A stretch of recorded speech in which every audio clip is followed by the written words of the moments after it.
تو اللہ کو موت نہیں، یہ موت کس کو آ رہی ہے؟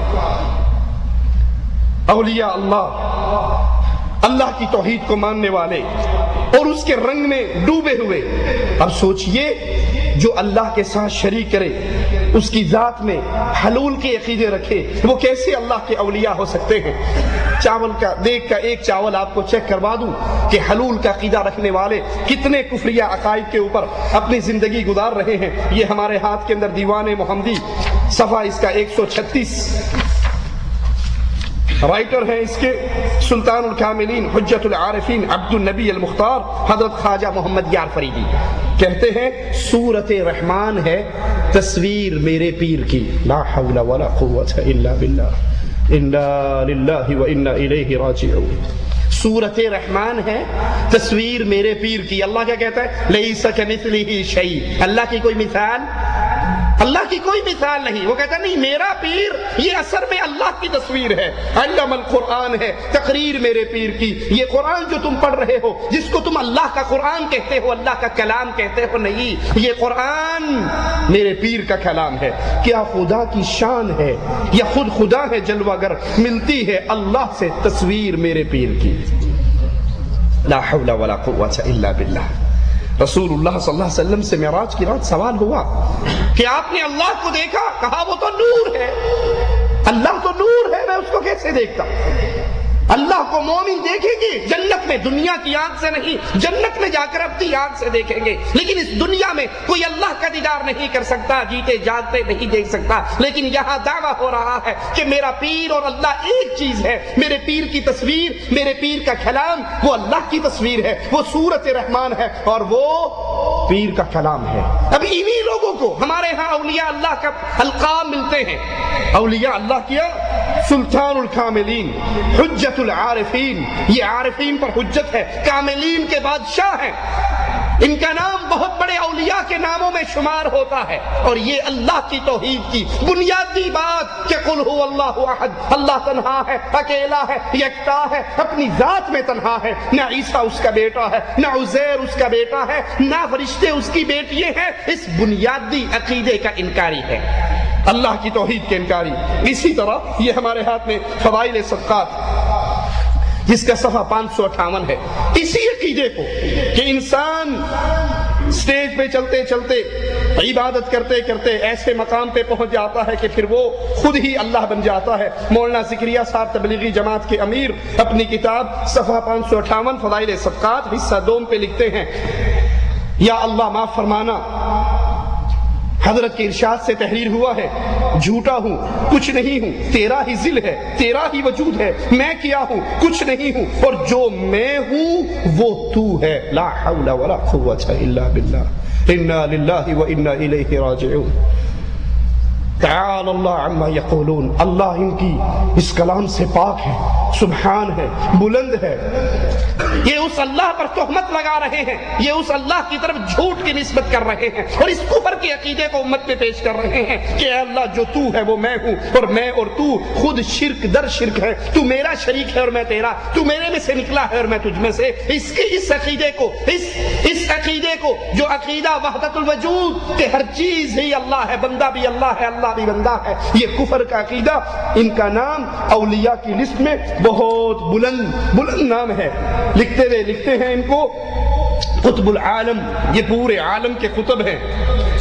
شیخ الحدیث، اولیاء کی بہت لمبی لسٹ کے اندر بڑے اونچے نام ہیں. ان کو اولیاء کا سٹیکر لگا کر، اولیاء کی سرتاج بنا کر ہمارے سامنے پیش کیا جاتا ہے. اور قرآن اولیاء کا تعارف ہی یہ کرواتا ہے، الذین آمنوا، وہ اللہ کی توحید کو ماننے والے ہیں، وہ شرک کرنے والے نہیں. جس کے عقیدے میں شرک داخل ہو جائے وہ کبھی اللہ کا ولی نہیں ہو سکتا، وہ کبھی اللہ کا پیارا نہیں ہو سکتا، وہ کبھی اللہ کا دوست نہیں ہو سکتا. اسی طرح ہمارے ہاتھ میں ایک اور کتاب ملفوظات مولانا احمد رضا خان بریلوی صاحب کی، اس کا صفحہ نمبر 186 ہے. 186 پہ اسی عقیدے کو بیان کرتے ہیں، ذرا سنیے اور اللہ کی پناہ مانگیے، اللہ کی پناہ میں آئیے ان لوگوں سے جن کا نام تو اولیاء اللہ کی لسٹوں میں ہمارے ہاں درج ہو چکا ہے، بلکہ یہ اللہ کے ولی نہیں ہے. ان کو کہتے ہیں یہ ولایتیں بانٹتے ہیں. یہ جس کو دیکھیں، جس پہ نظر پڑ جائے وہ بھی ولی ہو جاتے ہیں. ان اولیاء اللہ کے نام اتنے بلند ہیں، ان کی نظروں کا کمال اتنا بلند ہے۔ امداد المشتاق اشرف علی تھانوی صاحب کی کتاب ہے، اس میں امداد اللہ مہاجر مکی کا قصہ لکھتے ہیں کہ حضرت بیٹھے تھے، ذکر کر رہے تھے، وظیفہ کر رہے تھے، وظیفہ کرتے کرتے نظر اٹھائی، سامنے سے ایک کتا گزر رہا تھا۔ یہ ولایت کے کس سٹیج پر پہنچے ہوئے ہیں ذرا غور کیجیے۔ سامنے سے کتا گزر رہا تھا، حضرت نے نظر کرم اس کتے پہ ڈالی، کتے کے دل سے چیخ نکلی، اس کا دل بھی جاری ہو گیا، کتا بھاگا، بستی کے قریہ کے گاؤں کے کتے اس کتے کے پیچھے بھاگے، باہر جا کر دیکھا تو کتا سر جھکا کر بیٹھا ہے، باقی کتوں نے اس کتے کے گرد حلقہ مراقبہ کیا ہوا ہے، جیسے شاگرد استاد کے ساتھ بیٹھتے ہیں، سارے کتے اس کے سامنے زانو طے کر رہے ہیں بیٹھے ہوئے ہیں۔ تو مسکرا کر تھانوی صاحب نے فرمایا کہ اعلیٰ حضرت نے فرمایا کہ یہ کتا ان سارے کتوں کا شیخ بن گیا، ان کی ولایت اس سٹیج پہ پہنچی ہوئی ہے، یہ کتے پہ نظر ڈالیں، یہ کتے پہ نظر ڈالیں، اس کو اللہ کا ولی، نعوذ باللہ ثم نعوذ باللہ ثم نعوذ باللہ، کتے کا دل بھی جاری ہو جائے اور وہ بھی اولیاء کی لسٹوں میں شامل ہو جائے، اور محمد الرسول اللہ صلی اللہ علیہ وسلم چچا کی منتیں کرتے رہ جائیں، سرہانے پر بیٹھے منتیں کرتے رہیں اور کہیں یا عمی قل لا الہ الا اللہ فی اذنی، چچا ایک دفعہ میرے کان میں ہی کلمہ پڑھ لے، ایک دفعہ میرے کان میں ہی لا الہ الا اللہ کا اقرار کر لے۔ اتنی منتیں ہیں، نبی کی توجہ ہے، نبی پاس بیٹھے ہیں، کان اس کے ہونٹوں کے قریب کر رہے ہیں، اور وہ پھر بھی کہتا ہے اموت علی دین عبد المطلب، میں اپنے باپ کے دین پہ مرتا ہوں، میں تیرے دین کا کلمہ میں یہ نہیں پڑھتا، کیونکہ مجھے ڈر ہے کہ عرب کی عورتیں مجھے کیا طعنہ دیں گی۔ یہ اولیاء کی اتنی لمبی لسٹیں ہیں اور ان کے عقیدے کیا ہیں، اور سوچئے قرآن کی اس آیت کو الذین آمنوا، پہلی بنیادی شرط اللہ کے ولی کی کہ ولی موحد ہوتا ہے، مشرک شیطان کا ولی ہے، اللہ کا ولی نہیں۔ صفحہ 186 پہ ایک ولی کا قصہ لکھتے ہیں، سیدی موسیٰ سہاگ، مشہور مجذوب، سمجھتے ہو نا مجذوب، ننگے، یہاں سے بھی ننگے، جسم سے بھی ننگے، پاؤں سے بھی ننگے، ہر طرف سے ننگے، ننگے دھڑنگے آپ نے دیکھے ہوں گے انڈیا پاکستان کی سڑکوں پہ چلتے ہوئے، کچھ کرنے کی کوشش یا کچھ کہنے کی کوشش کرو تو فوراً مرید پیچھے سے بولیں گے انہاں نوں کچھ نہیں کہنا، یہ پہنچیاں سرکاراں نے۔ صرف ایک سر ننگا کر لو کسی مسجد میں نماز پڑھنے کے لیے تو فوراً ٹھپ سے آپ پہ فتویٰ لگ جائے گا، وہابی گستاخ بے ایمان ننگے سر سے نماز پڑھ رہا ہے، بہت بڑا گستاخ ہے۔ اور اگر وہیں کھڑے کھڑے آپ سب کچھ اتار دو نا، کہیں گے ماشاءاللہ یہ پہنچے نہیں، یہ پکے ولی نہیں۔ ایک سر ننگا کرنے سے گستاخ نماز بھی نہیں ہوئی، دھکے دے کے مسجد سے نکال دیا جائے گا، اور سب کچھ اتار دو، کہیں گے پہنچ گیا، بالکل پہنچ گیا، ایک دھکا لگے گا موت کا اور سیدھا اندر جائے گا۔ کہتے ہیں ہمارے موسیٰ سہاگ بڑے مشہور مجذوب ہیں، احمد آباد میں ان کا مزار ہے، زنانہ وضع رکھتے تھے۔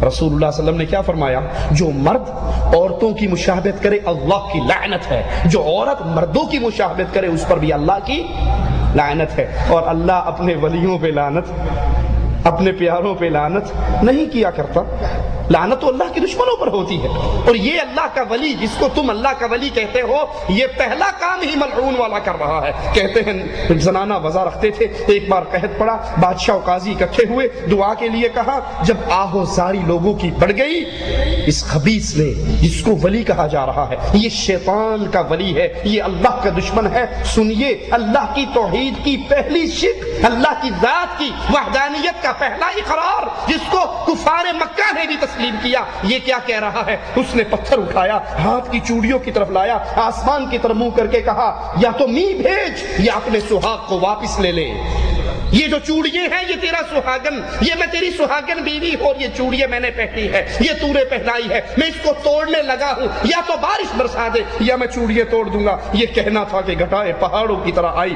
اور جل تھل ایک ہو گیا۔ نماز کے لیے قاضی نے کہا مسجد میں چلو، جو ہی مسجد میں پہنچے امام نے کہا اللہ اکبر، تو کہنے لگا میرا خاوند لا حول ولا قوت الا باللہ، لا حول ولا قوت الا باللہ. یہ اولیاء کے نام ہیں. یہ بڑے بڑے ولیوں کی لسٹوں میں بہت بڑے بڑے سرتاج سلطان ہیں. لیکن آئیے قرآن کی پہلی آیت کے جو ولیوں کی بنیادی صفت بیان کر رہی ہے. الذین آمنوا. اللہ کا ولی مشرک نہیں ہو سکتا. اللہ کا ولی تو موحد ہوتا ہے. اور ان کے یہ عقیدے تو ابو جہل سے بھی خطرناک ہیں. ابو جہل کا بھی یہ عقیدہ نہیں تھا. ارواح ثلاثہ صفحہ اس کا 387 ہے. اس صفحہ 387 پر بھی اشرف علی تھانوی صاحب کے ایک پیر صاحب کا قصہ سنیے. صفحہ 387 ارواح ثلاثہ. رائٹر ہیں حکیم الامت اشرف علی تھانوی صاحب. یہ کہتے ہیں رامپور میں ایک مجذوب رہتے تھے جو اپنے آپ کو رب العالمین کہا کرتے تھے. لا حول ولا قوت الا باللہ. یہ اہل ایمان کے عقیدے ہیں. ان کے لیے القابات لگتے ہیں حکیم الامت اور فلاں اور فلاں اور فلاں، قطب العالم، فخر المحدثین، پتہ نہیں کیا کچھ کہا جاتا ہے ان کو. اور اولیاء کی لسٹوں میں بڑے اعلیٰ نام ہیں. اور ان کی شرکیہ زندگی، شرکیہ عقائد کی کیفیت کیا ہے؟ اپنے پیروں کی تعریف کرتے ہوئے کہتے ہیں ہمارے جو مجذوب تھے وہ اپنے آپ کو رب العالمین کہا کرتے تھے. جو اپنے آپ کو رب العالمین کہے، ولی تو بہت دور کی بات ہے کہ آئیے کافر اعظم نہیں ہے. فرعون نے کیا کہا تھا؟ فرعون کا کیا دعویٰ تھا؟ انا ربکم الاعلی. تو پھر اللہ عز و جل نے کیسے اس کو عذاب دیا؟ یہ کفر کا عقیدہ ہے. اللہ تنہا ہے اپنی ذات میں. اس کی ذات میں کوئی شامل نہیں ہے. اس کی ذات میں کوئی شریک نہیں ہے. یہ ہمارے ہاتھ میں تذکرۃ الرشید ہے. رشید احمد گنگوہی صاحب کی کتاب جس کا صفحہ 242 ہے. اس صفحہ 242 پر بھی اسی عقیدے کو، اللہ کی ذات میں اوروں کو شریک بنانا کہ نہیں، اللہ بندوں میں حلول کر جاتا ہے اور بندے اللہ میں فنا ہو جاتے ہیں. فنا فی اللہ کے عقیدے کو اور حلول کے عقیدے کو اور وحدت الوجود کے عقیدے کو کس طرح بیان کرتے ہیں سنیے. کہتے ہیں ضامن علی جلال آبادی کی سہارنپور میں بہت رنڈیاں مریدنیاں تھی. ایک بار کسی رنڈی کے مکان پہ ٹہرے ہوئے ساری مریدنی اپنے پیر صاحب کی زیارت کے لیے آئی. ایک رنڈی نہیں آئی. پوچھا وہ کیوں نہیں آئی؟ کہا حضرت ہم نے تو بتیرا کہا تھا چل وہ نہیں آئی. کہا جاؤ بلا کر لاؤ. جب وہ آ گئی تو حضرت نے پوچھا بھی تم پہلے کیوں نہیں آئی تھی؟ تو وہ شرماتی ہوئی کہتی ہے حضرت روح سیاہی کی وجہ سے، بدکاری اور زناکاری کی وجہ سے آپ جیسے اتنے بڑے ولی کی، اتنے بڑے بزرگ کی زیارت کو آتے ہوئے شرماتی ہوں. کیوں شرماتی تھی؟ یہ بدکاری کی وجہ سے، زناکاری کی وجہ سے. اب سنیے کتنا کفر کا عقیدہ یہاں پر وہ پیش کر رہے ہیں جن کو ہمارے معاشرے میں سلطان الاولیاء کہا جاتا ہے. بڑے بڑے القاب دیے جاتے ہیں. کہتے ہیں بی بی تو شرماتی کیوں ہے؟ کرنے والا کون، کروانے والا کون؟ وہ تو وہی ہے. انا للہ و انا الیہ راجعون. استغفر اللہ ثم استغفر اللہ. تو اپنی زناکاری سے، تو اپنی بدکاری سے شرماتی ہے. نہ شرما. کرنے والا کون، کروانے والا کون؟ وہ تو وہی ہے. اس دھرتی میں جتنا زنا ہو رہا ہے، کر کون رہا ہے، کروا کون رہا ہے؟ وہ وہی ہے. لا حول ولا قوت الا باللہ. ان کو اللہ کا اولیاء کہا جاتا ہے.